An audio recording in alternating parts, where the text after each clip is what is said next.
Am I audible now? Okay. So welcome to the session everyone. कैसे हैं सभी लोग? बढ़िया, बहुत अच्छे, एक्साइटेड आज के सेशन के लिए? आई होप यस, सभी लोग सुपर डुपर एक्साइटेड हैं। चलिए ग्रेट। तो आज का सेशन स्टार्ट करते हैं। जितने भी नए स्टूडेंट्स हैं इस चैनल पे पहली बार आए हैं, सबसे पहले इस चैनल को सब्सक्राइब जरूर कर लेंगे, इस वीडियो को लाइक जरूर कर देंगे और शेयर जरूर कर देंगे। चलिए, सबसे पहला वर्ड जो आज हम पढ़ने वाले हैं दैट इज इम्पीटस। इम्पीटस सबसे पहले पार्ट ऑफ स्पीच क्या है? राइट, ये शब्द आपका नाउन है। इम्पीटस का मतलब क्या होता है? किसी तरह का मोटिवेशन आपको जो मिला है, किसी तरह का पुश जो आपको मिला है। तो अ ड्राइविंग फोर्स और motivation behind an action, momentum, stimulus, boost, push, propulsion, incentive भी कह सकते हैं। वो क्या हो गया? आपका इम्पीटस हो गया, मतलब वो चीज़ आपको आगे की तरफ पुश कर रही है। अच्छा, स्टिमुलस वर्ड लिखा हुआ है तो दो वर्ड्स होते हैं, एक वर्ड होता है स्टिम्युलेशन और एक वर्ड होता है सिम्युलेशन। सभी को डिफरेंस पता है? दोनों ही नाउन्स है। ये जो स्टिम्युलेशन है ना, ये इस स्टिमुलस वर्ड से बना हुआ है। इसका मतलब क्या है? एक तरह का मोटिवेशन, एक तरह का आपको आगे की तरफ पुश किया जा रहा है। स्टिमुलेशन मिल रहा है मतलब एक तरह का आपको क्या मिल रहा है? एनकरेजमेंट मिल रहा है। इसी का वर्ब फॉर्म क्या होता है? इसी का वर्ब फॉर्म होता है स्टिम्युलेट करना, मीन्स मोटिवेट करना, एनकरेज करना, पुश करना। ये जो सिमुलेशन होता है ये क्या होता है? एक आर्टिफिशियल एनवायरनमेंट होता है जो कि बिल्कुल रियल एग्जाम जैसा होता है, रियल एनवायरनमेंट जैसा होता है। उसको क्या बोलते हैं? Simulation, an artificial environment. इसका वर्ब फॉर्म क्या होता है? इसका वर्ब फॉर्म होता है सिम्युलेट। सिम्युलेट करने का मतलब क्या हो गया? एक आर्टिफिशियल एनवायरनमेंट देना। हाँ, स्टिम्युलेट करने का मतलब क्या हो गया? नज करना, पुश करना, आगे की तरफ धकेलना, ये तुम कुछ करो। एंटोनिम्स हिंड्रेंस है, डिटरेंट है, ऑब्स्टेकल है। इसका मतलब क्या है? किसी तरह की रुकावट है। तो अग्रीमेंट जो हुआ इन दोनों के बीच में, ये एनकरेजमेंट देगा, मोटिवेशन देगा, आगे की तरफ पुश करेगा। किसको? इंडिया का जो सेल्फ रिलायंस है। सेल्फ रिलायंस मीन्स हम अपने ऊपर ही डिपेंडेंट है। किसमें? मिसाइल टेक्नोलॉजी में। हम बाहर से कोई मिसाइल्स नहीं ले रहे, हमारा सेल्फ रिलायंस है। Reliance means dependence, self means अपने ऊपर ही। अच्छा, हमने हिंड्रेंस की बात की है, मुझे कुछ सिनोनिम्स बता दो हिंडर के। अगर आप किसी को रोक रहे हो, इसका मतलब क्या है? आप हिंडर कर रहे हो। चलो, मुझे इसके कम से कम 20 सिनोनिम्स बताएंगे सभी लोग। कोशिश करते हैं 20 सिनोनिम्स लिखने की। आप किसी इंसान को क्या कर रहे हो? ऑब्स्ट्रक्ट कर रहे हो, राइट। इम्पीड कर रहे हो, इनहिबिट कर रहे हो, हैम्पर कर रहे हो, कर्टेल कर रहे हो, उसको रोक रहे हो, कंटेन कर रहे हो, कंट्रोल कर रहे हो, चेक कर रहे हो, थ्वाट कर रहे हो, वेरी गुड, थ्रॉटल कर रहे हो, कर्ब कर रहे हो, स्टिमी कर रहे हो। स्टिमी, स्टिमी इज व्हाट? उसको रोकने की कोशिश कर रहे हो, उसको प्रिवेंट कर रहे हो कि वो आगे कोई और ऐसा एक्शन ना ले। और कोई वर्ड याद आ रहा हो किसी को जो हमने मिस किया हो? राइट, डिटर कर रहे हो, उसको रोक रहे हो। फिर वो वाले वर्ड्स आ जाएंगे। आप किसी को किसी की चीज़ के ऊपर बैन लगा रहे हो कि वो चीज़ अलाउड ही नहीं है, तो उसका वर्ड क्या होता है? प्रोस्क्राइब करना, कि वो चीज़ अलाउड ही नहीं है। प्रोहिबिट करना, उसको रोकना कि भाई उस चीज़ को मत करो। एक वर्ड होता है फोरस्टॉल करना। फोरस्टॉल करने का मतलब क्या होता है? फोर होता है पहले से, स्टॉल मीन्स रोकना। आप उस चीज़ को पहले से ही रोक रहे हो, मतलब आप उसको आगे बढ़ने ही नहीं दे रहे हो। आपने क्या किया? बीच में कोई ना कोई रुकावट ला दी है। हो गए 20 हुए? 6 7 8 9 10 11 12 6, 4 वर्ड जो बताने हैं। और क्या कर रहे हो आप? अगर आप उसको रोक रहे हो तो मतलब उसको कमज़ोर बना रहे हो कि वो आगे बढ़ ही ना पाए, तो क्या आप कर सकते हैं? डिबिलिटेट कर रहे हो आप उसको, क्रिपल कर रहे हो। इन शब्दों का मीनिंग क्या होता है? कमज़ोर बनाना। अंडरमाइन कर रहे हो, उसको आगे बढ़ने ही नहीं दे रहे, उसकी वैल्यू कम कर रहे हो। इम्पेयर कर रहे हो। अच्छा, कमज़ोर बनाने का एक और वर्ड होता है, बड़ा इंपॉर्टेंट वर्ड होता है, एनफीबल करना। एनफीबल करने का मतलब क्या होता है? आप उसको क्या कर रहे हो? कमज़ोर बना रहे हो। और कोई वर्ड याद आ रहा हो? दबा रहे हो, दबाना भी हो सकता है, उसको आगे नहीं बढ़ने दे रहे तो। सप्रेस कर रहे हो, ऑप्रेस कर रहे हो, दबाने का वर्ड क्या होता है? ऑप्रेस करना, सप्रेस करना। एक और वर्ड होता है स्मूथर करना। स्मूथर करने का मतलब भी क्या होता है? आप उसको दबा रहे हो, आप उसको आगे बढ़ने ही नहीं दे रहे हो। और कोई वर्ड याद आ रहा हो? प्रोस्क्राइब कर रहे हो, प्रोहिबिट कर रहे हो, फॉरबिड कर रहे हो। फॉरबिड का मतलब भी क्या होता है? ऐसे रोकना कि उसको किसी काम से, कि तुम इस काम को मत करो। हो गए 20। तो इन सारे के सारे वर्ड्स का मीनिंग होता है रोकना। हाँ, हॉल्ट करना और सीज करना, ये दोनों का मतलब भी क्या होता है? रुक जाना। रेन इन करना, राइट? रेन इन कर रहे हो, रेन इन का मतलब क्या होता है? आप उसको कंट्रोल कर रहे हो। चलो, सारे के सारे वर्ड्स का पार्ट ऑफ स्पीच क्या था? सब में हम एक्शन की बात कर रहे हैं, तो all of them are verbs. चलिए अगले वर्ड पे बात करते हैं, एफर्वेसेंट। एफर्वेसेंट में लास्ट में CENT लग रहा है, पार्ट ऑफ स्पीच क्या हो गया? एडजेक्टिव। एफर्वेसेंट का मीनिंग क्या होता है? फुल ऑफ एनर्जी है कोई इंसान। अगर फुल ऑफ एनर्जी है तो इसका मतलब वो इंसान कैसा है? वो इंसान बहुत ही एफर्वेसेंट है, बहुत ही बबलिंग विद हाई स्पिरिट्स और एंथुजियाज्म, जोश ही जोश है उसके अंदर। विवेशियस है। वीवो रूट वर्ड का मीनिंग क्या होता है? वीवो एक रूट वर्ड होता है जिसका मीनिंग होता है लाइफ। लाइवली है, एंथुजियास्टिक है। कुछ और वर्ड बता दो। एक वर्ड होता है एनिमेटेड। एनिम रूट वर्ड का मतलब भी क्या होता है? एक तो एनिमेटेड वो होता है जब कार्टून कैरेक्टर्स बनाते हो, और एक एनिम रूट वर्ड का मीनिंग एक और होता है, दैट इज लाइफ। एक और वर्ड का सिनोनिम होता है एक्सुबरेंट। एक्सुबरेंट का मतलब भी क्या होता है? फुल ऑफ लाइफ है, बहुत ही ज्यादा वो इंसान कैसा है? बहुत ही ज्यादा एनर्जेटिक है। अब एनर्जेटिक है तो खुश भी है, इसका मतलब तो खुश वाले सिनोनिम्स भी हम लिख सकते हैं। खुश है मतलब चीयरफुल है, जॉयफुल है। एक वर्ड बहुत ही इंपॉर्टेंट, बायंट है। बायंसी फोर्स सभी को पता है क्या होती है? वो फोर्स जो पानी में किसी चीज को तैरवाती है। कोई सामान आपने वुड रखा, इसका वेट नीचे की तरफ आ रहा है, तो पानी में एक फोर्स आती है जो उसको ऊपर की तरफ पुश करते हैं, उसको बायंसी फोर्स कहते हैं। तो अगर कोई इंसान बायंट है, इसका मतलब क्या? बहुत खुश है। बहुत खुश का एक और वर्ड ग्लीफुल है, बहुत खुश है। सारे के सारे वर्ड्स का पार्ट ऑफ स्पीच का जो मैंने आपको बताया, all of them are adjectives. हाँ, इलेटेड है, आज मैं ऊपर जमाना है नीचे, वो वाली फीलिंग है। एक्सटेटिक है मतलब बहुत ही ज़्यादा हैप्पी है, बहुत ही ज़्यादा एनर्जेटिक है। यूफोरिक है, इसका मीनिंग भी क्या होता है? बहुत हैप्पी है, बहुत ही ज़्यादा एनर्जेटिक है, खुश ही खुश है। चलो एंटोनिम्स, डल है, लाइफलेस है, सबड्यूड है। इसका मतलब क्या? बहुत ही बोरिंग सा है। बोरिंग के कुछ सिनोनिम्स बता दो।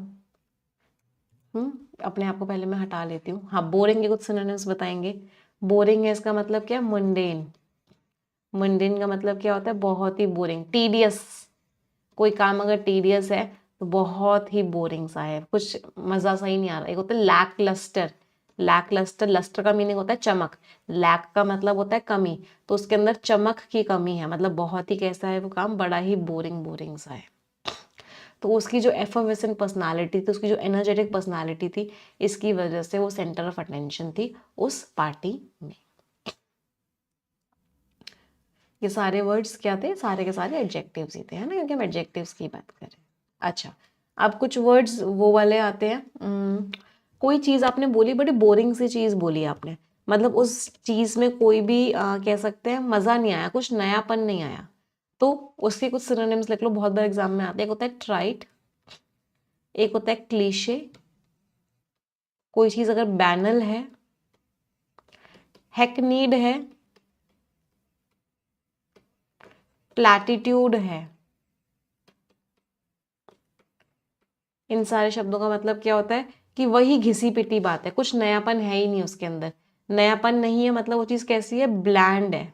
मुंडेन वर्ड अभी हमने कर ही लिया था, मतलब बहुत ही घिसी पिटी सी बात है, कुछ भी नयापन नहीं है। आपने किसी से पूछा भाई कैसे हो, उसने बोला वही हड्डी है वही खाल है, उसने बोला ये बात ना सुन सुन के मैं पक चुका हूँ, कुछ नया बोलो, ये तुम इतनी घिसी पिटी बातें क्यों कहते हो। एक इसका एक ईडियम भी होता है, बहुत बार एग्जाम में आता है, run of the mill. Run of the mill का मतलब क्या होता है? वही पुरानी बात, कुछ नयापन है ही नहीं, बहुत ही ऑर्डिनरी सी बात है। याद रहेंगे ये वर्ड्स? यस। हाँ, मोनोटोनस है, मोनोटोनस मीन्स वही बोरिंग सी चीज है। हाँ, इंसिपिड, इंसिपिड का मीनिंग क्या होता है? फीका है। Insipid is what? फीका है। आपने किसी को बोला खाना एकदम इंसिपिड है, मतलब एकदम फीका है, बहुत ही कोई एनर्जी नहीं है, कोई नयापन नहीं है, बहुत ही घिसा पिटा सा है। चलो अगला वर्ड है फोमेंट करना। फोमेंट करने का मतलब क्या होता है, आप किसी को भड़का रहे हो। तो अगर आपने किसी को भड़काया है तो इसका मतलब आपने क्या किया है, फोमेंट किया है सामने वाले को। फोमेंट के सिनोनिम्स बता दो।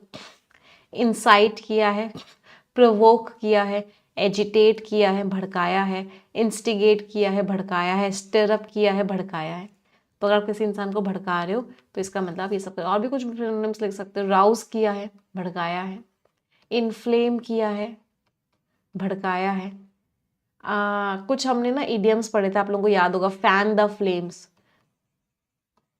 आग को हवा देना, मतलब और भी ज्यादा आग को भड़का देना, मतलब खराब को और खराब कर देना। ऐड फ्यूल टू फायर, आग में घी डाल देना, मतलब भड़का देना सामने वाले इंसान को। Apply salt in a wound, चोट पे नमक छिड़क देना, मीन्स भड़का देना। याद आ रहे होंगे आपको ये सारे के सारे वर्ड। मीन्स आप क्या कर रहे हो, सामने वाले इंसान को भड़का रहे हो।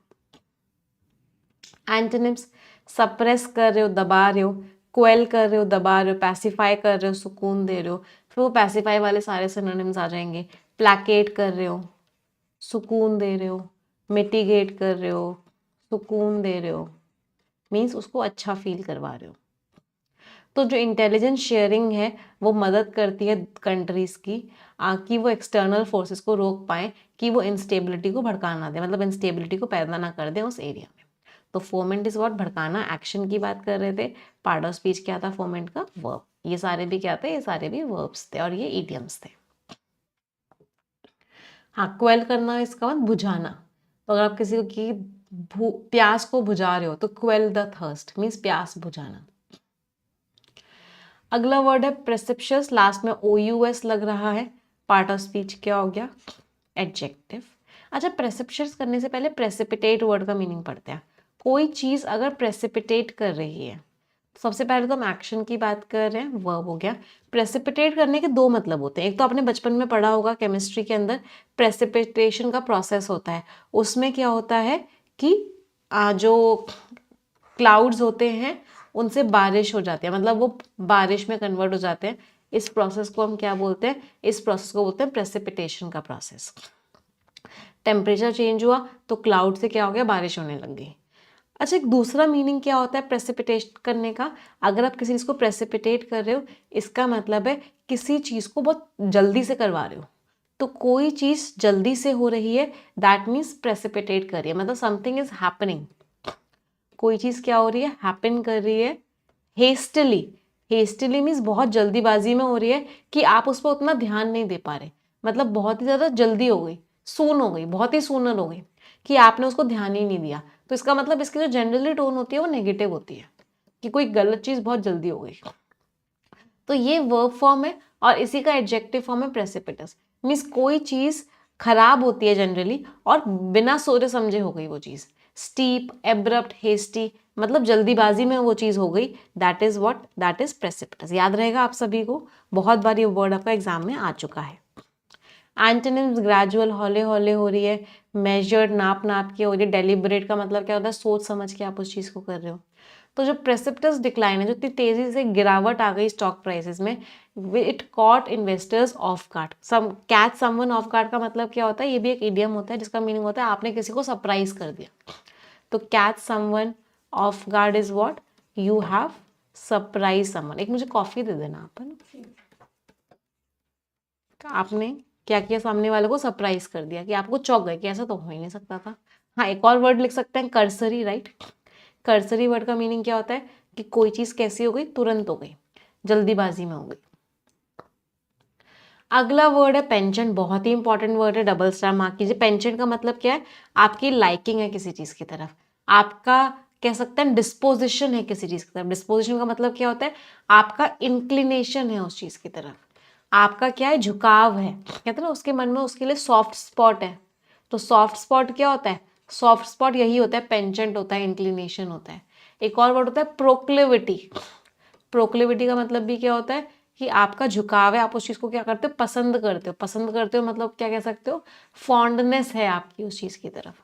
तो स्ट्रॉन्ग और हैबिचुअल लाइकिंग और समथिंग और टेंडेंसी टू डू समथिंग, कि आप क्या करते हो, आप उस चीज को पसंद करते हो। लाइकिंग है, प्रेफरेंस है, इंक्लिनेशन है।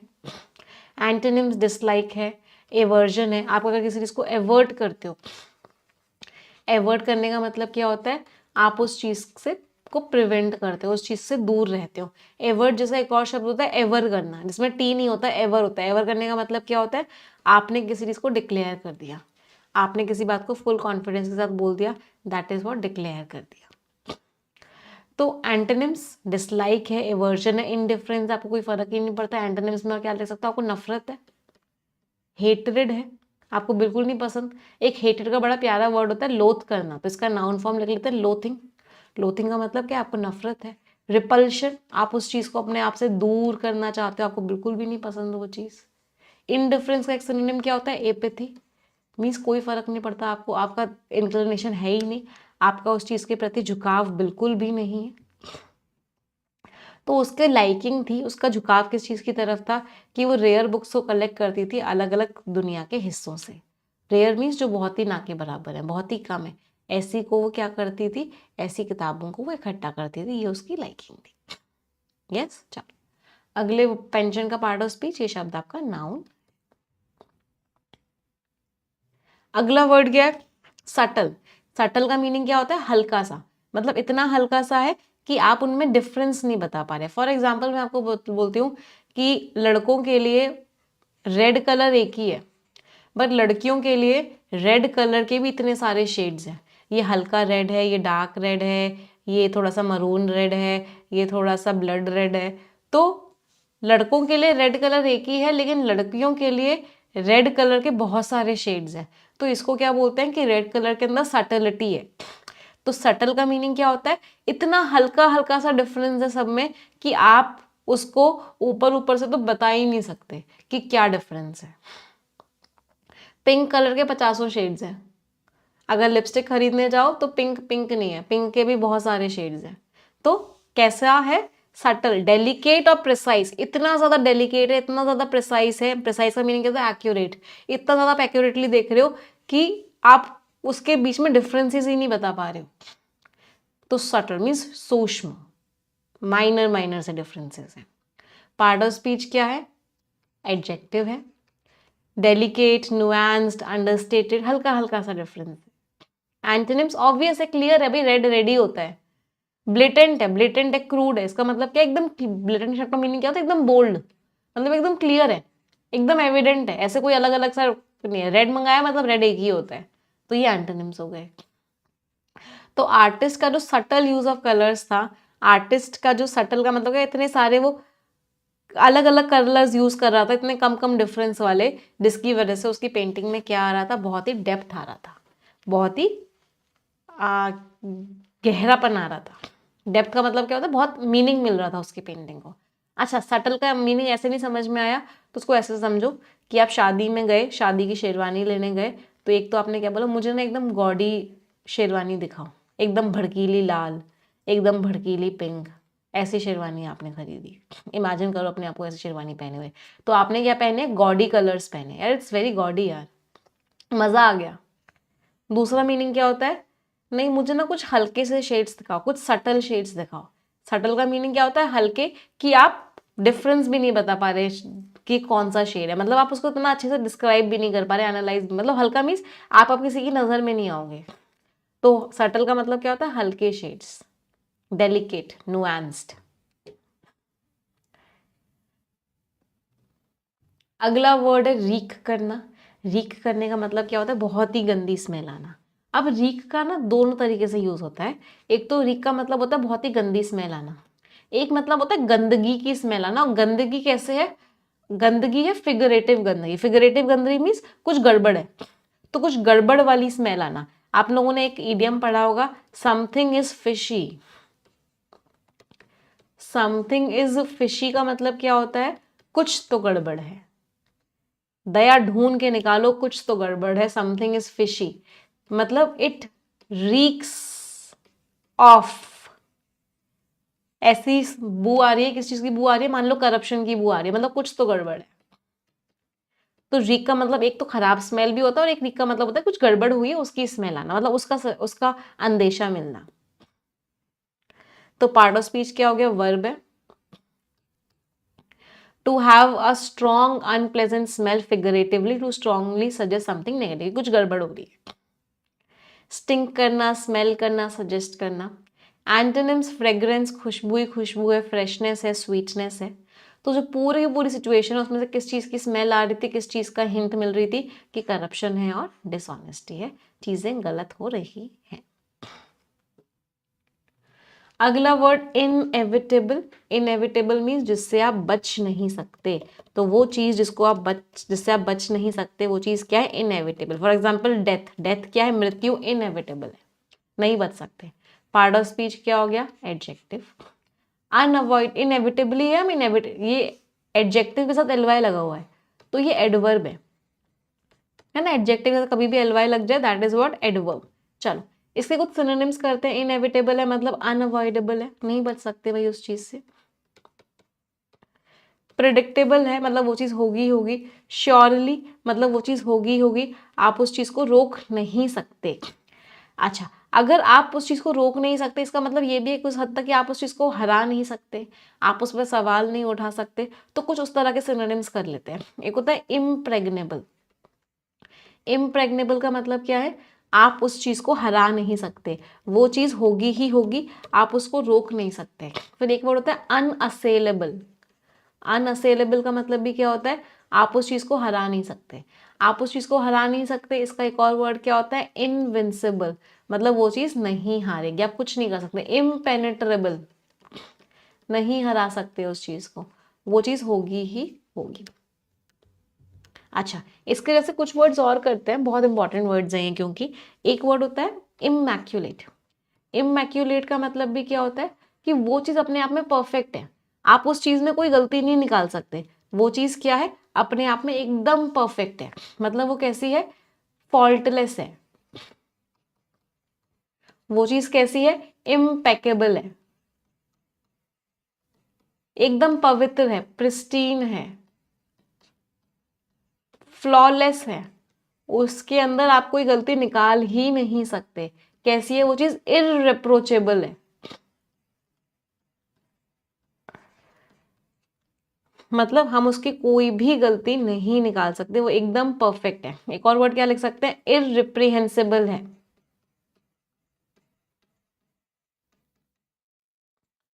बिल्कुल सही है वो चीज।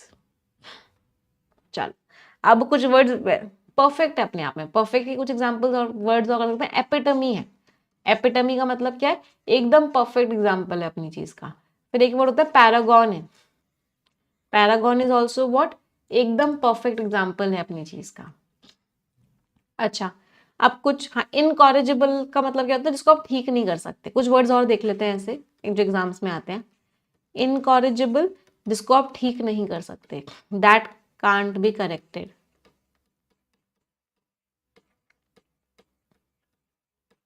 मैम इसमें अनब्लेमिश्ड भी लिख सकते हैं, बिल्कुल अनब्लेमिश्ड। ब्लेमिश का मीनिंग क्या होता है, दाग धब्बे। अनब्लेमिश्ड है मतलब कोई प्रॉब्लम नहीं है, कोई दाग धब्बा नहीं है। इनकॉरेजिबल। इनडेलेबल क्या होता है, जिसको आप खा नहीं सकते। इनडेलेबल होता है, नहीं वो इनएडिबल होता है। इनएडिबल क्या होता है, जिसको आप खा नहीं सकते, दैट कांट बी ईटन। तो इनडेलेबल क्या होता है, जिसको आप मिटा नहीं सकते, that can't be deleted. That can't be erased, जिसको आप मिटा नहीं सकते। फिर एक वर्ड होता है इलेजिबल। वो क्या होता है, जिसको आप पढ़ नहीं सकते, that can't be red. Illegible. Legible क्या होता है, जिसको पढ़ सकते हो।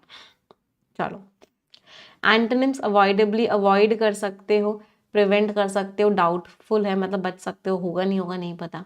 तो जो महंगाई बढ़ती जा रही है तो कुछ प्राइस इंक्रीजेस तो होंगे ही होंगे, आप उसको रोक नहीं सकते। अगला वर्ड है अमरीश। इसका एक फ्रेज होता है, बहुत बार एग्जाम में आ चुका है, एंड दैट इज टेक अमरेज। तो अगर कोई इंसान ने, इफ समबडी हैज टेकन अमरेज, बहुत इंपॉर्टेंट फ्रेज है ये। इसका मतलब है वो आपकी बात से ऑफेंड हो गया है, आपने कुछ ऐसा बोला कि उसे खराब लग गया है। वो क्या हो रहा है, ही इज फीलिंग ऑफेंडेड, उसको बुरा लग गया आपकी बात का, तो ही हैज टेकन अमरेज। बहुत इंपॉर्टेंट फ्रेज है, बहुत बार एग्जाम में आ चुका है। ये एक पूरा फ्रेज है।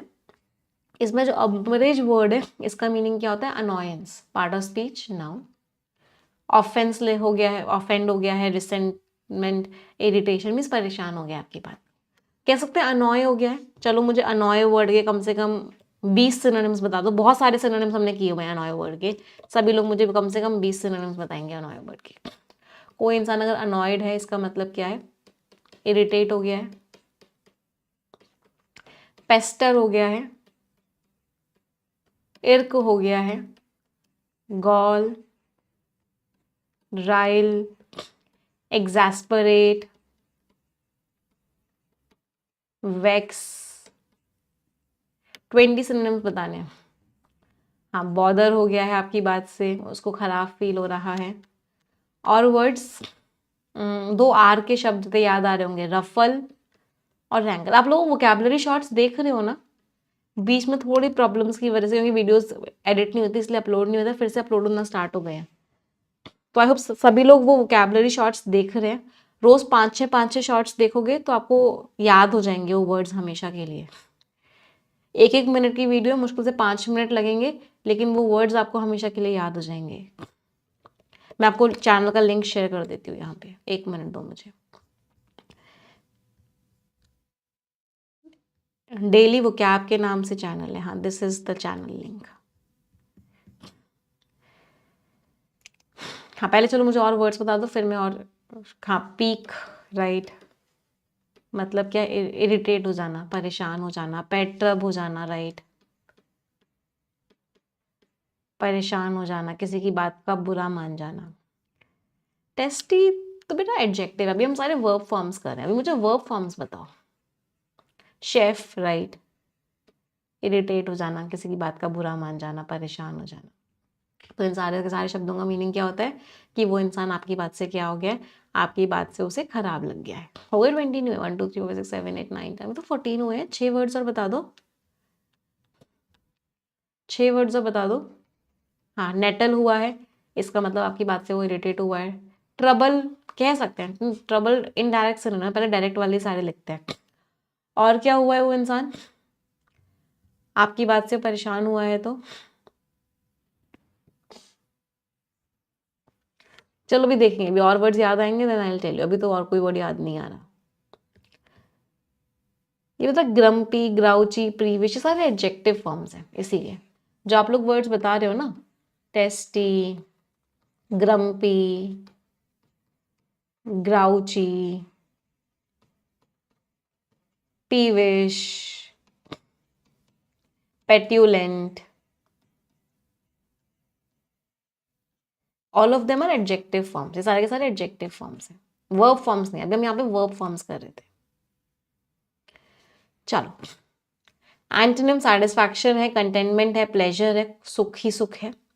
तो वो अनॉयड हो गई, वो ऑफेंडेड हो गई उसके सरकास्टिक रिमार्क्स पे, जो सरकास्टिक रिमार्क्स पास कर। सरकास्टिक रिमार्क्स का मतलब क्या होता है? कि वो जो बहुत ही उसके ताने मार रहा था मीटिंग के दौरान, उसको लेके वो क्या हो गई? बहुत ही ज़्यादा परेशान हो गई, अनॉयड हो गई, ऑफेंडेड हो गई। अगला वर्ड वेक्सेशियस, लास्ट में आईओएस लग रहा है, पार्ट ऑफ स्पीच क्या हो गया? एडजेक्टिव। अभी देख रहे हो वेक्सेशियस शब्द कहाँ से बना? अभी अभी वेक्स शब्द पढ़ा था।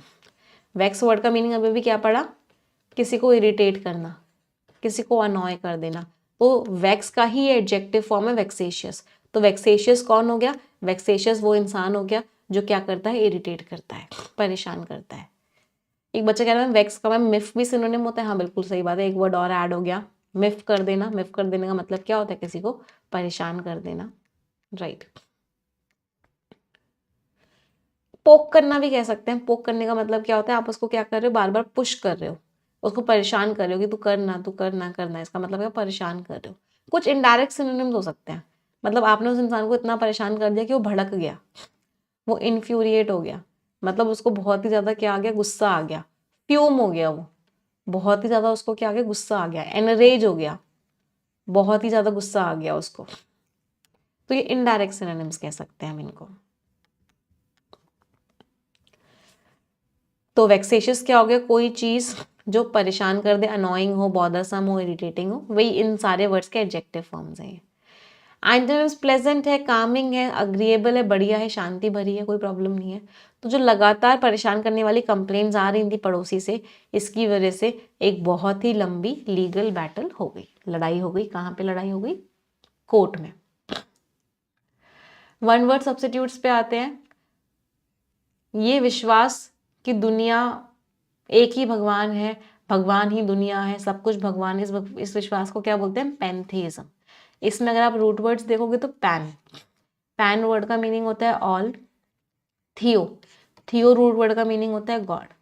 सब कुछ ही भगवान है, भगवान ही सब कुछ है, इस विश्वास को हम क्या बोलते हैं? पैंथेइज्म। 90 और 99 साल के बीच में इंसान जो होता है नॉनेजेनेरियन। नॉनेजेनेरियन मीन्स इस एज का इंसान, एक ऐसा इंसान जो पैरों की डिसऑर्डर्स को ट्रीट करता है, पैरों की बीमारियों को ठीक करता है।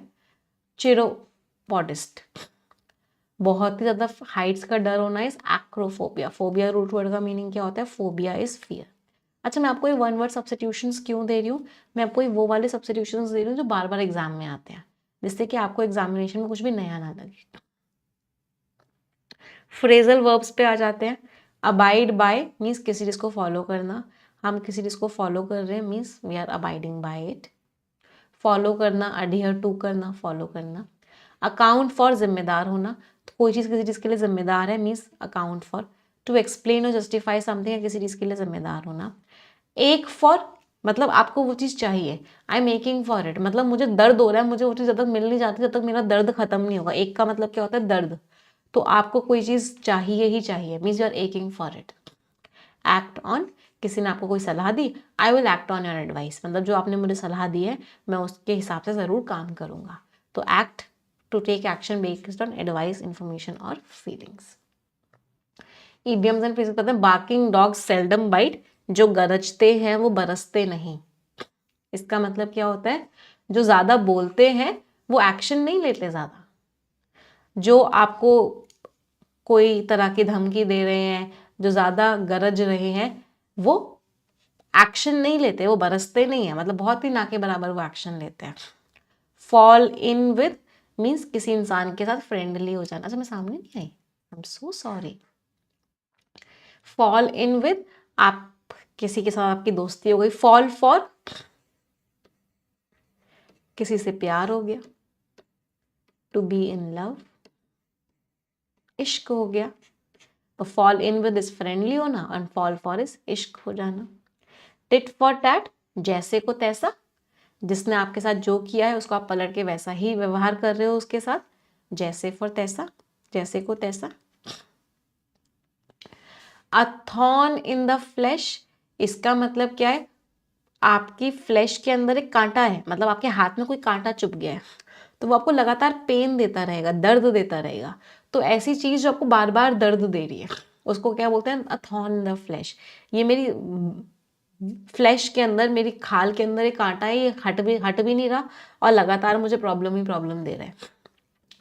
Honesty is the best policy, झूठ बोलने से अच्छा क्या है कि सच बोल दो। जैसी करनी वैसी भरनी, नहीं वो टिट फॉर टैट नहीं है। टिट फॉर टैट का तो मतलब है जिसने आपके जैसे को तैसा आपने दिया, जैसी करनी वैसा भरनी, तो भगवान कर रहा है कि जो आप करो वही आपको फल मिलेगा। जैसी करनी वैसी करनी की इंग्लिश क्या होती है?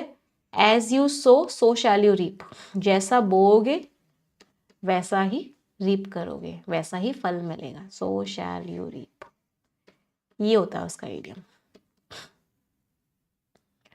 चलिए आ जाते हैं आज के आर्टिकल में। उससे पहले रिक्वेस्ट करूंगी, ऑलमोस्ट 4500 बच्चे देख रहे हैं बट 4500 लाइक्स नहीं है, तो एक बार तुरंत की तुरंत सभी लोग सेशन को लाइक कर देंगे, तुरंत की तुरंत। चलिए आ जाते हैं आज के आर्टिकल पे। ट्रांजैक्शनल टर्न, ट्रांजैक्शंस का मतलब क्या होता है? देन लेन। तो देन लेन में क्या टर्न आया है देखते हैं। इंडिया और जो नई यूएस एडमिनिस्ट्रेशन है, मतलब इंडिया और ट्रम्प चाचा की हम बात करने वाले हैं। चल देखते हैं ऑथर क्या कह रहे हैं। पहले आप पढ़ेंगे फिर हम समझाएंगे। Read it everyone.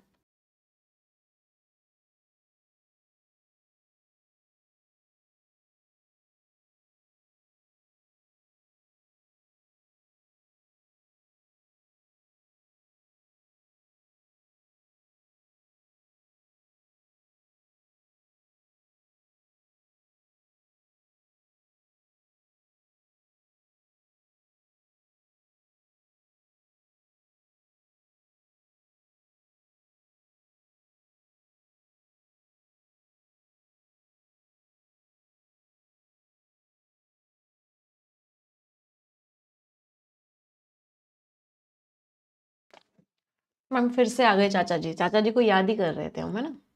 चलो, prime minister Narendra Modi is visit, हमारे मोदी जी कहाँ गए, वॉशिंगटन गए, अमेरिका गए, लास्ट वीक पिछले हफ्ते वो यूएस गए। उनकी जो विजिट थी वो ब्रीफ थी, ब्रीफ मीन्स बहुत ही छोटे समय की थी, बहुत लंबी विजिट नहीं थी, बट पैक्ड विद मीन्स भरी हुई थी। किस चीज से भरी हुई थी? हेडलाइन जनरेटिंग डेवलपमेंट्स मीन्स ऐसे ऐसे अनाउंसमेंट्स हुए, ऐसी ऐसी चीजें हुई जिन्होंने हेडलाइन जनरेट करी, हेडलाइन बना दी अखबारों में। The visit came less than a month, एक महीने से कम में ही विजिट हो गई। After US president Donald Trump was sworn in, तो हमारे नहीं, यूएस के प्रेसिडेंट डोनाल्ड ट्रम्प जी की शपथ हुई। स्worn इन का मतलब क्या, उन्होंने अपनी कुर्सी पकड़ी, उससे एक महीने के अंदर ही अंदर मोदी जी वहां चले गए। Making mister Modi the fourth world leader, Modi ji चौथे लीडर हैं जिन्होंने बायलेटरल मीटिंग्स का मतलब क्या होता है, जिसमें दो कंट्रीज इन्वॉल्व हो। तो इंडिया और यूएस की मीटिंग हुई, बायलेटरल मीटिंग हुई उनके साथ, और वो चौथे ऐसे वर्ल्ड लीडर है। फॉलोइंग द लीडर्स ऑफ, इससे पहले किस किस लीडर की मीटिंग हुई मिस्टर ट्रम्प के साथ? इजराइल की, जापान की और जॉर्डन के लीडर्स की मीटिंग हुई, जो सारे के सारे बहुत ही नजदीकी यूएस के एलाइज हैं, एलाइज मीन्स फ्रेंड्स हैं।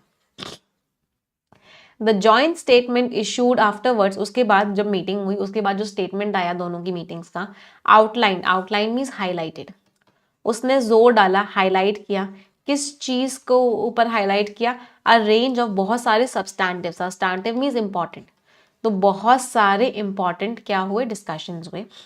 वाइल मेनी अनाउंसमेंट्स, बहुत सारे अनाउंसमेंट्स ने फोकस किया कि इंडिया जो परचेज कर रहा है, इंडिया जो खरीद रहा है अमेरिकन गुड्स को, अमेरिका के सामान को इंडिया खरीद रहा है, और जो इंडिया इन्वेस्टमेंट कर रहा है यूएस में, ज़्यादातर अनाउंसमेंट इसी चीज़ को लेके हुए थे।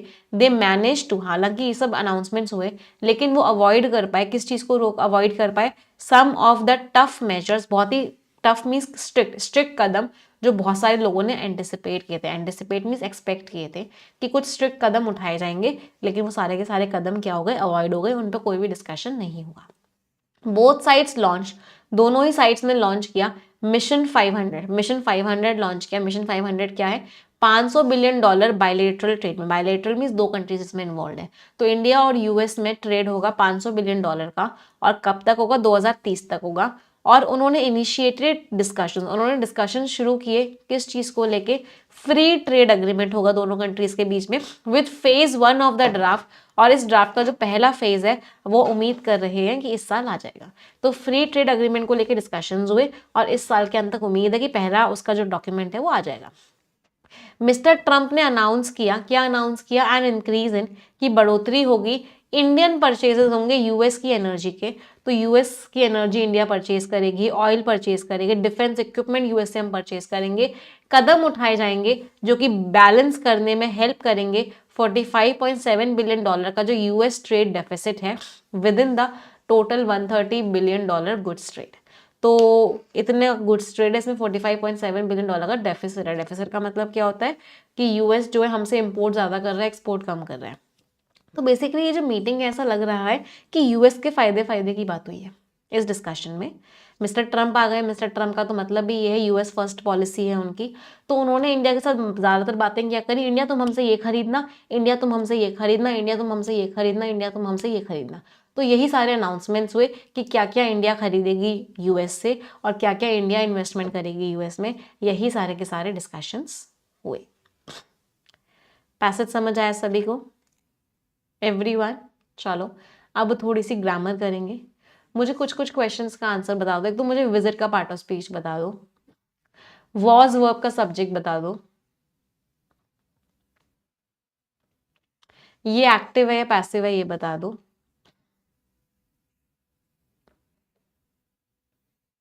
क्लोज का पार्ट ऑफ स्पीच बता दो, आउटलाइन वर्ब का सब्जेक्ट बता दो, परचेजेस का पार्ट ऑफ स्पीच बता दो, इनिशिएटेड वर्ब का सब्जेक्ट बता दो। यहां से लेकर यहां तक हम पार्सिंग करेंगे। चलो, विजिट नाउन है, अपॉस्ट्रोफी एस हमेशा नाउन के बारे में बताता है क्योंकि अपॉस्ट्रोफी एस पोजेशन बताता है, हक बताता है, हक किसी नाउन पे ही होगा। वॉस का सब्जेक्ट भी विजिट ही है, ये प्रेपोजिशन से शुरू हो रहा था, एडिशनल इन्फॉर्मेशन थी। वॉस के साथ वर्ब की थर्ड फॉर्म लग रही थी, इसका मतलब ये सिंपल पास्ट टेंस का आपका पैसिव वॉइस था। क्लोज एडजेक्टिव है, यूएस एलाइज फ्रेंड नाउन है, नाउन के बारे में जो वर्ड बताता है एडजेक्टिव होता है। आउटलाइन का सब्जेक्ट था स्टेटमेंट, ये नाउन के आगे वर्ब की थर्ड फॉर्म थी तो ये एडिशनल इन्फॉर्मेशन थी, इसका सब्जेक्ट था स्टेटमेंट। परचेजेस फिर से नाउन है क्योंकि अपॉस्ट्रोफी एस हमेशा नाउन के बारे में बताता है तो परचेजेस नाउन हो गया। इनिशिएटेड का सब्जेक्ट था बोथ साइड्स, साइड्स था इनफैक्ट, साइड्स ने लॉन्च किया, साइड्स ने ही इनिशिएट किया। पार्सिंग करते हैं, मिस्टर ट्रम्प नाम है, नाउन हो गया। अनाउंस्ड वर्ब हो गया। एन एडजेक्टिव या आर्टिकल और एडजेक्टिव सेम ही होते हैं, every article is an adjective. Increase noun है, इन प्रेपोजिशन है, इंडियन एडजेक्टिव है, परचेजेस नाउन है, ऑफ प्रेपोजिशन है, यूएस एडजेक्टिव की तरह यूज हुआ है, एनर्जी नाउन है, ऑयल नाउन है, एंड कंजंक्शन है। डिफेंस इक्विपमेंट पूरा नाउन भी ले सकते हो, डिफेंस को एडजेक्टिव और इक्विपमेंट को नाउन बना सकते हो। मूव्स नाउन है, एक्सपेक्टेड वर्ब है, टू प्रेपोजिशन है, हेल्प वर्ब है, बैलेंस वर्ब है, बैलेंस एकदम एक तरीके से इन्फिनेटिव है, हेल्प व्हाट, हेल्प बैलेंस, तो ये वर्ब की फर्स्ट फॉर्म है, नाउन का रोल प्ले कर रही है, इस बैलेंस को हम क्या बोलते हैं, बेयर इन्फिनेटिव, तो ये बेयर इन्फिनेटिव है बैलेंस। द आर्टिकल है 45.7 बिलियन यूएस ट्रेड डेफिसिट, या तो इस पूरे को ही आप एडजेक्टिव मान सकते हो, डेफिसिट नाउन है क्योंकि किस चीज का डेफिसिट, यूएस ट्रेड का डेफिसिट, कितना डेफिसिट, 45.7 बिलियन डॉलर्स का डेफिसिट।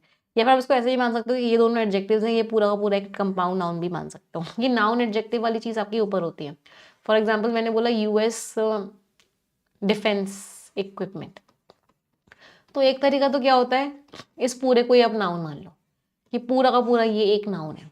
ये दूसरा तरीका क्या होता है, इक्विपमेंट को नाउन मान लो और इन दोनों को एडजेक्टिव मान लो, दोनों ही तरीके से आप अप्रोच कर सकते हो।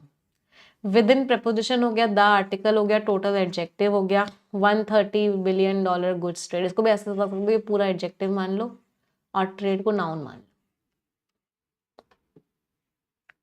परचेजेस नाउन है बेटा, वर्ब नहीं है, परचेजेस नाउन की तरह यूज हो, इंडिया की क्या, इंडिया के परचेज, जो शब्द क्या का आंसर देता है वो नाउन होता है, इसलिए मैंने आपको स्पेसिफिकली मार्क किया था, मुझे पता था बहुत सारे बच्चे गड़बड़ करेंगे, परचेजेस को वर्ब बताएंगे, विजिट को वर्ब बताएंगे, क्लोज को वर्ब बताएंगे, इसलिए मैंने 3 बार तो स्पीच आपको अलग से क्वेश्चन में पूछा था। चलो मैम द यूएस होगा हर जगह, नहीं, यूएस के साथ द तब लगता है जब यूएस की बात हो रही हो, यहाँ पे यूएस तो एडजेक्टिव है, एलाइज की बात हो रही है, यहाँ पे यूएस एडजेक्टिव है, ट्रेड डेफिसिट की बात हो रही है, तो यहाँ पे दा लगाने की जरूरत नहीं है। सिर्फ यूएस की बात हो रही, फॉर एग्जांपल यहाँ पे सब्जेक्ट यूएस था तो इसलिए हमने दा लगाना यहाँ पे कंपलसरी था। सिर्फ जब यूएस की बात हो रही थी तब हम आर्टिकल दा लगाते हैं, यहाँ पे यूएस नहीं था, यहाँ पे यूएस प्रेसिडेंट डोनाल्ड ट्रम्प, तो ट्रम्प जी की बात हो रही थी, यूएस की बात नहीं हो रही थी, इसलिए हमने यहाँ पे आर्टिकल दा नहीं लगाया। आर्टिकल दा यूएस के साथ तब लगाना कंपलसरी होगा जब यूएस अपने आप में एक नाउन की तरह यूज होगा। चलो नेक्स्ट पैराग्राफ पढ़ेंगे सभी लोग।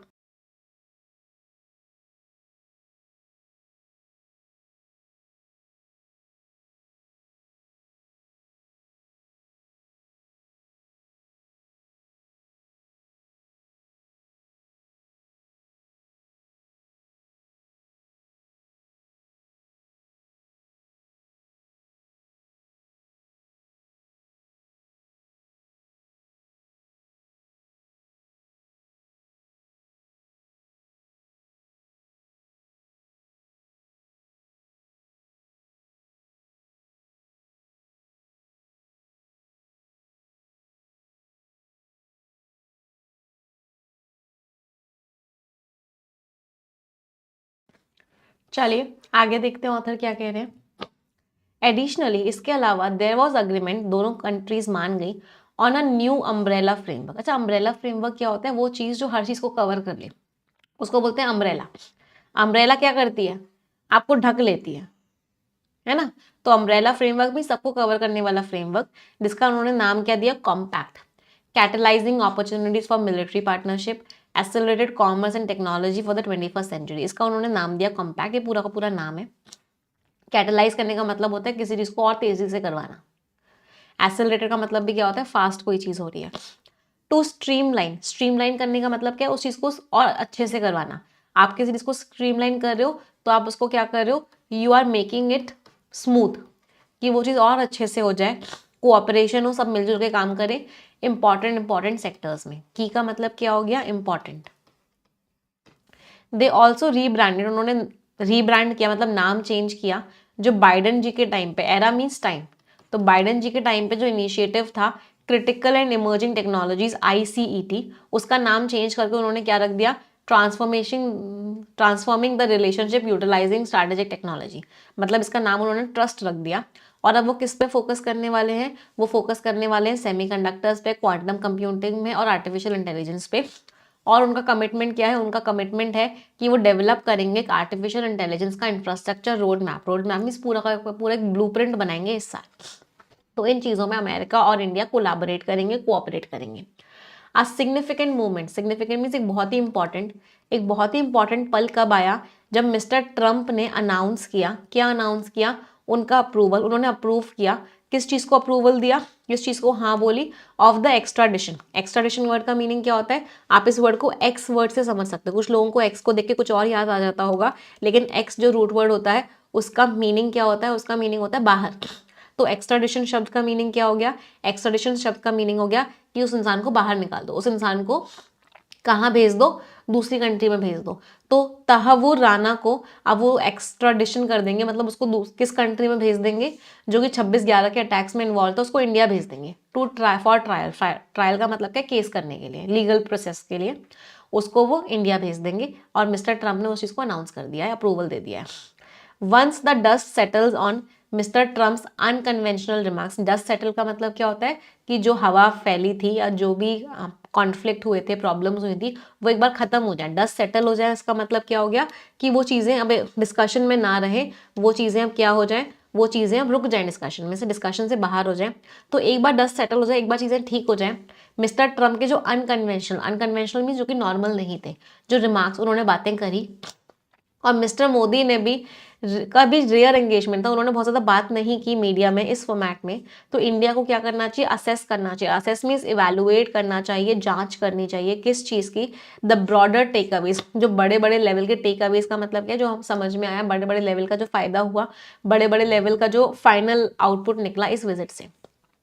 जो पॉजिटिव ऑप्टिक्स है, ऑप्टिक्स मीन्स जो सिग्नल हमको मिल रहा है जो कि पॉजिटिव है, अच्छी फीलिंग जो आ रही है, and the camaraderie signal, camaraderie का मीनिंग क्या होता है, फ्रेंडशिप, और जो हमें दोस्ती का सिग्नल मिल रहा है इंडिया और यूएस के बीच में, ये एक सिग्नल दे रहा है किस चीज़ का, एक स्ट्रॉन्ग फाउंडेशन बना रहा है, एक अच्छा बेस है इंडिया और यूएस के रिश्तों के लिए अगले 4 साल में। तो ऑथर ने वही बोला कि अच्छी बातें हुई, अच्छे डिस्कशंस हुए, राणा जी को अब कहाँ भेज दिया जाएगा, राणा जी को अब भेज दिया जाएगा इंडिया में, क्योंकि वो इन्वॉल्व थे 26/11 के अटैक में, बहुत सारी टेक्नोलॉजी को लेकर डिस्कशंस हुए। तो ऐसा लग रहा है कि इंडिया और यूएस की जो दोस्ती है वो अच्छी चल रही है, एक बहुत ही स्ट्रॉन्ग फाउंडेशन मिल रहा है उस दोस्ती को। चलो नेक्स्ट पैराग्राफ पढ़ेंगे सभी लोग।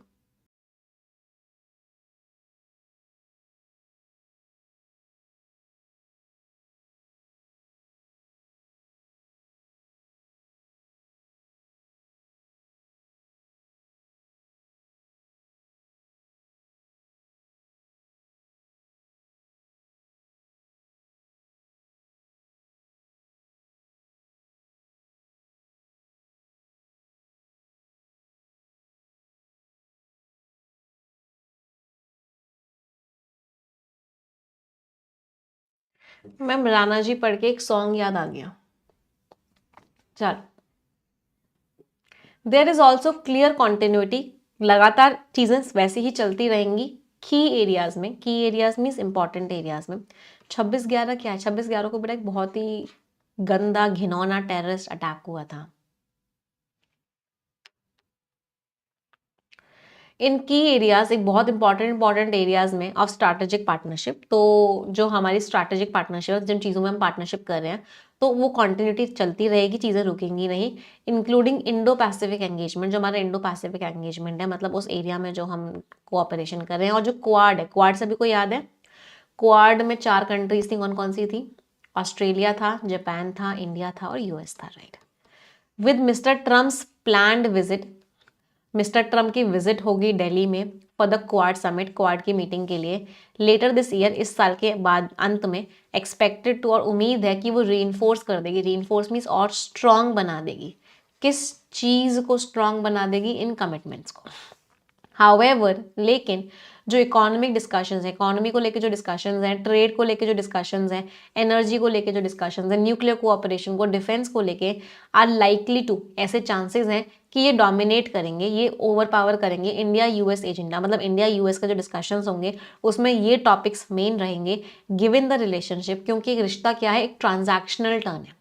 ट्रांजैक्शनल टर्न का मतलब क्या होता है, एक हाथ दो दूसरे हाथ लो, तुम मुझे कुछ दोगे तो मैं तुम्हें कुछ दूंगा, तुम मेरे कुछ फायदा करोगे तो मैं तुम्हारा कोई फायदा करूंगा। ये कोई फ्रेंडशिप नहीं है, ये एक ट्रांजैक्शनल टर्न है जो कि हमें याद दिलाता है। रेमिनिसेंस का मीनिंग क्या होता है, याद दिलाना। ये हमें याद दिलाता है मिस्टर ट्रम्प के फर्स्ट टेन्योर का। तो जब उनका पहला टेन्योर था उन्होंने यही किया था कि इंडिया तो तुम मेरा फायदा करोगे तो मैं तुम्हारा फायदा करूंगा, हमारे बीच में ट्रांजैक्शनल रिश्ता है।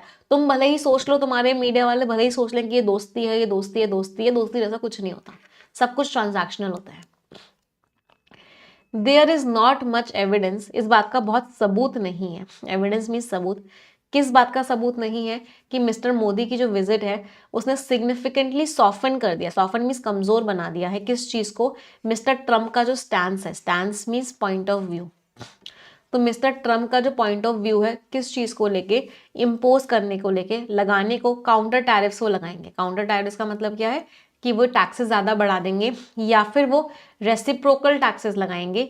अगर हम उनके ऊपर कोई ड्यूटी लगा रहे हैं तो पलट के हमारे ऊपर टैक्सेस लगाएंगे, या फिर वो और भी ज़्यादा ह्यूमन अप्रोच, एक बहुत ही काइंड अप्रोच फॉलो करेंगे।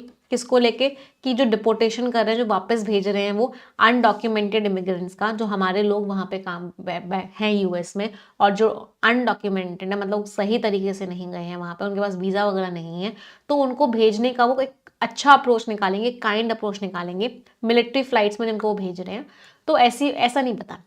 तो उन्होंने क्या बोला कि मिस्टर मोदी वहाँ गए तो हैं, लेकिन ये नहीं पता कि मिस्टर ट्रम्प का जो सख्त दिल है वो हल्का, वो सॉफ्ट बनेगा या नहीं बनेगा, वो अच्छे से हमारे माइग्रेंट्स के साथ अच्छा ट्रीटमेंट करेंगे या नहीं करेंगे, वो टैरिफ्स कम करेंगे या नहीं करेंगे, अभी कुछ भी नहीं पता। तो ये सब चीज़ें जो हैं चैलेंजेस सामने रखेंगी इंडियन गवर्नमेंट के लिए आगे आने वाले रास्ते में। एज इंडिया, जैसे जैसे इंडिया बातचीत कर रहा है with the new US administration mister Trump के साथ, इस मस्ट केयरफुली, इंडिया को भी क्या करना चाहिए, असेस करना चाहिए, इवेलुएट करना चाहिए कि उसका किस चीज़ का फ़ायदा है, अपने इंटरेस्ट को भी असेस करना चाहिए कि हमें किस चीज़ में फ़ायदा मिल रहा है, अपनी पोजीशन को असर्ट भी करना चाहिए जहाँ ज़रूरी है। सब जगह हाँ जी हाँ जी हाँ जी नहीं करना है हमें, हर बात हमें ट्रम्प की नहीं माननी है, जहाँ ज़रूरी है अपनी पोजीशन को भी सामने रखना चाहिए एंड पुश बैक, और वापस भी कदम उठाना चाहिए जब भी रिक्वायर्ड हो, जब हमें अपनी स्ट्रैटेजिक और अपनी इकोनॉमिक प्रायोरिटीज को प्रोटेक्ट करने की बात हो, जब हमें लगे कि मिस्टर ट्रम्प के कोई डिसीजन से हमें नुकसान पहुंच सकता है, तो हमें पुश बैक भी करना चाहिए। पुश बैक का मतलब वापस कदम उठाना नहीं, पुश बैक का मतलब है मतलब हमें उनको भी ढकेलना चाहिए, मतलब उनके ऊपर भी सवाल उठाना चाहिए, उनके ऊपर भी एक तरीके से क्वेश्चन करना चाहिए जब बात आए हमारी प्रायोरिटीज की, जब बात आए हमारी इकोनॉमी की, जब बात आए हमारी इकोनॉमी को प्रोटेक्ट करने की। तो पूरे पैराग्राफ का मेन आइडिया क्या था कि वही कि मिस्टर ट्रम्प से डिस्कशन तो हो गया है, मीटिंग भी हो गई है, अच्छा लग रहा है सब कुछ, लेकिन भाई जिस तरीके से मिस्टर ट्रम्प हमारे लोगों को ट्रीट कर रहे हैं, उनको मिलिट्री फ्लाइट्स में वापस भेज रहे हैं, या जिस तरीके से वो टैरिफ्स लगाने की बात कर रहे हैं, उस पर कोई अभी इम्पैक्ट नहीं दिखता हुआ, उस पर अभी कोई इम्पैक्ट नहीं दिख रहा है।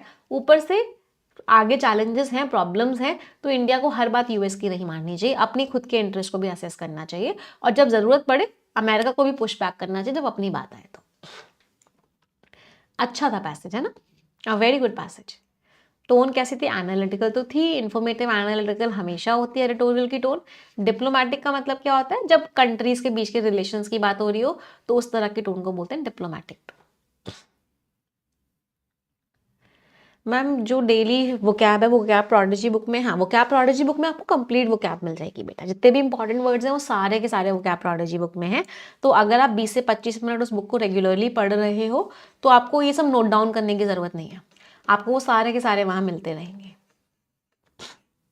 चलो क्वेश्चंस पर आते हैं, फर्स्ट क्वेश्चन आंसर बताएंगे, देखते हैं कितने लोगों को पैसेज समझ में आया।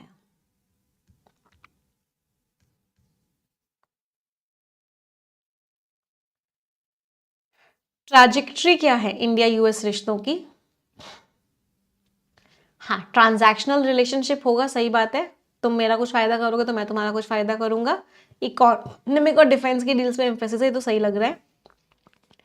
अलाइनमेंट है, शेयर्ड विजन है, ग्लोबल सिक्योरिटी को लेके नहीं, कोऑपरेटिव स्टैंड है यूएस को लेके इंडियन इमिग्रेशन पे? नहीं। स्ट्रैटेजिक पार्टनरशिप्स कमजोर हो रही है? नहीं, आंसर इज ए। आज भूकंप आया था, यस, बहुत तेज भूकंप आया था इनफैक्ट नोएडा में, तो ऐसे ना पूरा बेड ऐसे हिल गया था आज। आप लोग क्या भी आया था भूकंप?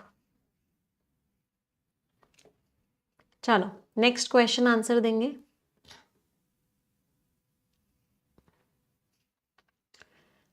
इंडिया क्या क्या चैलेंजेस फेस कर सकता है?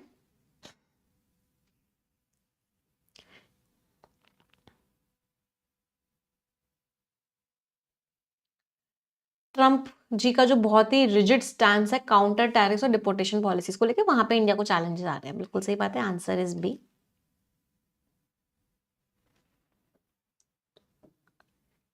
नेक्स्ट क्वेश्चन, इनमें से कौन सा एक रिजल्ट नहीं है?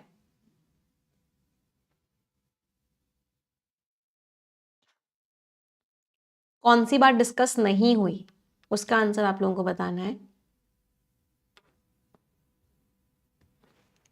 ये बात डिस्कस हुई थी, रीब्रांडिंग डिस्कस हुआ था, फ्री ट्रेड एग्रीमेंट में डिस्कशन शुरू हुए थे। हाँ, ये डिस्कशन नहीं हुआ, answer is D. Scores everyone in reading comprehension, क्या क्या स्कोर्स रहे? आ जाते हैं अगले आर्टिकल पे। अब हम स्किम करेंगे। रिक्वेस्ट करूंगी सभी को फिर से, जितने स्टूडेंट्स ने लाइक नहीं किया है सेशन को एक बार लाइक कर देंगे। यूके एक रिलायबल पार्टनर है। रिलायबल मीन्स विश्वसनीय, जिस पे आप विश्वास कर सकते हो इंडिया के लिए। नाउ अभी भी एक रिलायबल पार्टनर है, फ्यूचर में भी एक रिलायबल पार्टनर है, इस पर हम विश्वास कर सकते हैं। चलिए, अब स्किमिंग करनी है, रीडिंग नहीं करनी है ना। ऊपर ऊपर से पढ़ो और मुझे मेन आइडिया बताओ। स्किमिंग सीखना सबको बहुत इंपॉर्टेंट है। चलिए, everyone tell me the main idea.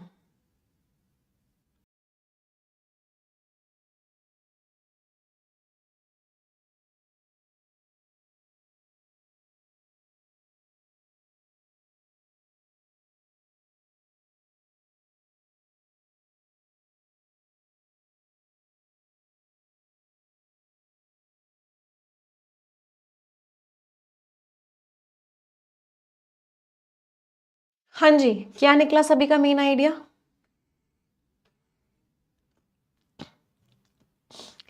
United kingdom के जो मिनिस्टर हैं उन्होंने बोला कि उनकी कंट्री इंडिया के लिए एक रिलायबल पार्टनर है। उन्होंने एक पार्टनरशिप को भी बारे में बात करी। हमें इंडिया के साथ और ज़्यादा काम करना है। एरो इंडिया में उन्होंने अनाउंस किया कि हम सब मिलके बहुत सारे काम करने वाले हैं। लंदन में होगा ये, इंडिया के साथ रिश्तों को अच्छा करेगा, हम साथ में प्रोडक्शन करेंगे। जो कि मिस्टर कोकर हैं, जो कि रिस्पॉन्सिबल हैं, उन्होंने बोला कि इंडिया एक सोवरेन, इंडिया एक इंडिपेंडेंट कंट्री है। मेरा यहाँ आना एक स्टेटमेंट है कि हम इंडिया के लिए एक बहुत ही रिलायबल पार्टनर हैं। एक ही बात बार बार बार बार बार बार, मेन आइडिया सिर्फ एक ही लाइन का था, एंड दैट वाज व्हाट, कि यूके ने बोला है, यूके के मिनिस्टर ने बोला है कि हम इंडिया के एक बहुत ही रिलायबल पार्टनर हैं। इंडिया हम पे डिपेंड कर सकता है, हम पे विश्वास कर सकता है, और हम चाहते हैं कि इंडिया और हमारे रिश्ते बहुत ही स्ट्रांग हों। कितने लोगों का मेन आइडिया मैच किया? चलो अगला पैराग्राफ, मेन आइडिया बताएंगे सभी लोग।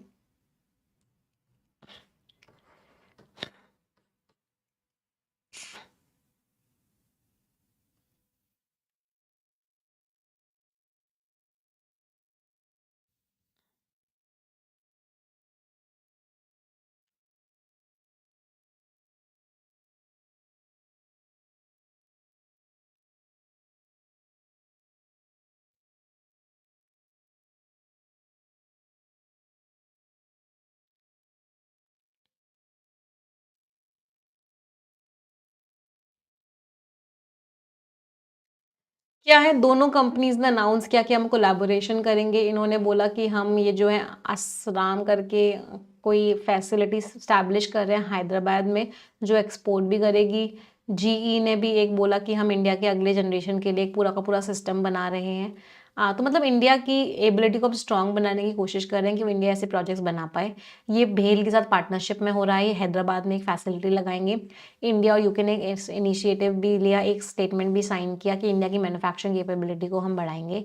यूके ग्रुप जो है, ये स्ट्राइक ग्रुप जो है, ये इंडियन ओशन में इस बार डिप्लॉयड भी हो जाएगा।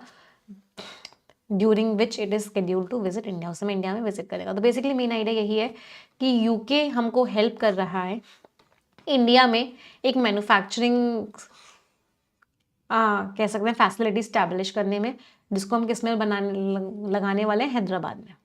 तो हैदराबाद में हम एक असेंबली और टेस्ट फैसिलिटी लगाने वाले हैं एयर मिसाइल की, और इसमें हमें यूके जो MBDA यूके है और BDL जो कंपनीज हैं ये काम करने वाली है। तो इंडिया की एबिलिटी को स्ट्रांग बनाने की कोशिश की जा रही है।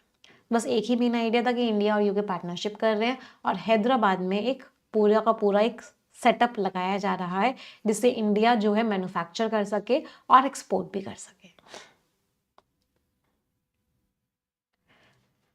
लास्ट पैराग्राफ मेन आइडिया बताएंगे।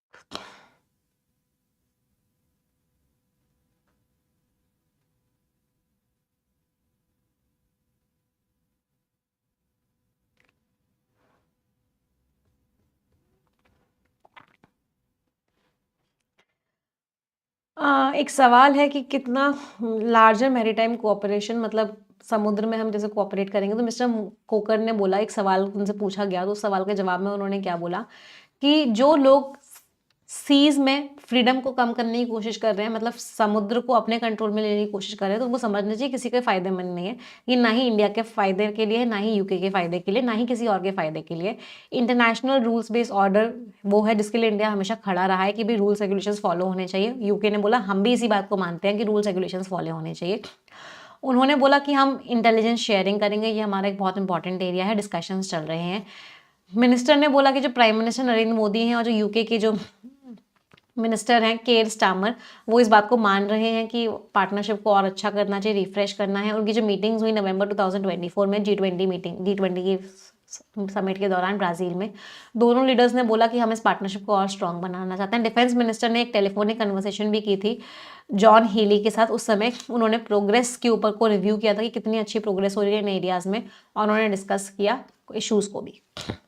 तो बेसिकली पूरे पैराग्राफ में ऑथर एक ही बात को बार बार अलग अलग तरीके से कहने की कोशिश कर रहे हैं कि इंडिया और यूके के रिश्ते अच्छे हैं।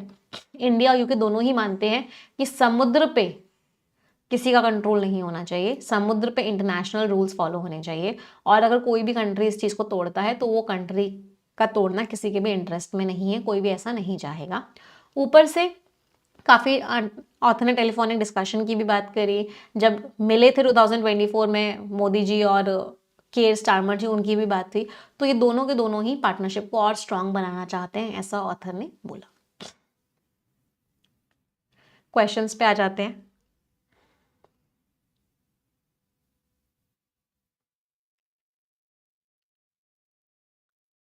आंसर बताएंगे सभी लोग। अब स्किमिंग वाले क्वेश्चंस हम कैसे करते हैं, कीवर्ड्स की हेल्प से करते हैं। तो इसमें कीवर्ड मिला हमें असराम फैसिलिटी। तो चलो सबसे पहले इस लाइन को पढ़ो, असराम फैसिलिटी, रीड। अब जहां पे कीवर्ड मिलता है उस वाली लाइन को रीड करते हैं। चलो रीड दिस लाइन एवरीवन और फिर मुझे आंसर बताना। ये पहली ऐसी असेंबली और टेस्ट फैसिलिटी होगी जो कि हैदराबाद में होगी, जो कि एक्सपोर्ट्स भी करेगी। चलो tell me the answer now. सिर्फ इंडियन के एयरफोर्स के लिए, ओनली वर्ड ने गड़बड़ कर दी, नहीं। पहली एकेडमी है, इंडो यूके पहली एकेडमी है, नहीं। पहली एकेडमी तो नहीं है, पहली फैसिलिटी थी, टेस्ट फैसिलिटी थी। इंडियन डिफेंस नीड्स को भी पूरा करेगी, एक्सपोर्ट्स भी करेगी, सही बात है। इंडिया की न्यूक्लियर डिटरेंस स्ट्रैटेजी में इंटीग्रेट की जाएगी, ऐसी कहीं मेंशन नहीं था, answer is C. Next question, DPI का प्राइमरी फंक्शन क्या है। चलो डीपीआई कीवर्ड वाली लाइन पढ़ते हैं। डीपीआई कीवर्ड कहाँ मिला,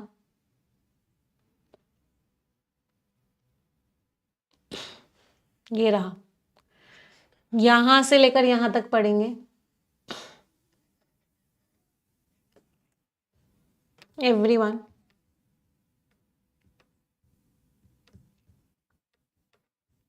और मुझे आंसर बताएंगे।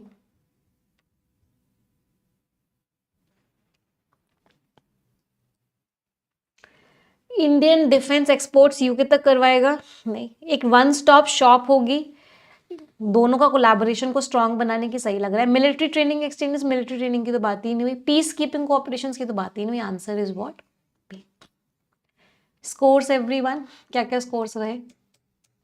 चलो मैच द कॉलम्स, आंसर्स बताएंगे। बार्किंग डॉग्स सेल्डम बाइट, जो गरजते हैं वो एक्शन नहीं लेते, बरसते नहीं। तो answer is what? E. Fallen with, किसी के साथ फ्रेंडली हो जाना। टिट फॉर टैट, जैसे को तैसा। अथॉर्न इन द फ्लैश, जो आपको लगातार परेशान कर रहा हो। Honesty is the best policy, बढ़िया है, सच बोलो। EADBC। 10 शब्द है, इनमें से 3 वर्ड्स का मीनिंग सभी लोग कमेंट में लिखेंगे। आप सभी की जिम्मेदारी है कि आप कम से कम 3 वर्ड्स का मीनिंग कमेंट में लिखेंगे ही लिखेंगे। इट इज़ योर रिस्पॉन्सिबिलिटी, और हर किसी को अपनी जिम्मेदारी पूरी करनी है हर हालत में। तो मेक श्योर करेंगे कि सभी लोग कम से कम 3 वर्ड्स का मीनिंग कमेंट में लिखेंगे। जो जो बच्चे मीनिंग्स लिखेंगे उनमें से हम एक बच्चे को success no more an illusion book भी गिफ्ट करेंगे। उस बच्चे के घर वो बुक भिजवाई जाएगी। तो मेक श्योर करेंगे सभी लोग कि कम से कम 3 वर्ड्स का मीनिंग कमेंट में लिखें। सबको लिखने, everyone has to write them. Yes.